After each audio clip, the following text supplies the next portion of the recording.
Cancer کا اکثر تب پتہ چلتا ہے جب کینسر تیسری یا چوتھی سٹیج پہ ہوتا ہے۔ اگر میں کہوں کہ زندگی کو بچایا جا سکتا تھا اگر تشخیص جلد ہوتی۔ کینسر کے علاج میں سب سے بڑا ہتھیار ارلی ڈیٹیکشن یعنی جلدی تشخیص، اور یہ کام کینسر اسکریننگ کے تھرو ہوتا ہے۔ میں ہوں ڈاکٹر محمد اسد اور آج میں بات کروں گا کینسر اسکریننگ کے بارے میں۔ کینسر اسکریننگ کیا ہے؟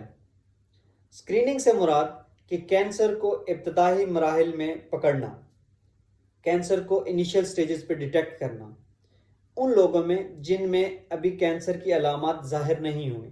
مثال کے طور پہ چھاتی کے کینسر، بریسٹ کینسر کے لیے میموگرافی، سروائکل کینسر کے لیے پیپ سمیئر اور آنتوں کے کینسر کے لیے کولونوسکوپی۔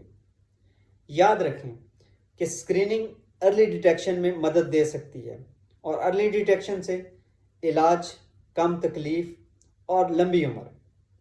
لیکن اگر کینسر لیٹر سٹیجز میں ڈائگنوز ہوتا ہے تو اس کے برعکس زیادہ تکلیف کے ساتھ ساتھ انسان زندگی سے بھی ہاتھ دھو بیٹھتا ہے۔ لہٰذا ارلی ڈیٹیکشن زندگیاں بچا سکتی ہے، کیونکہ بچاؤ علاج سے بہتر ہے۔ شکریہ۔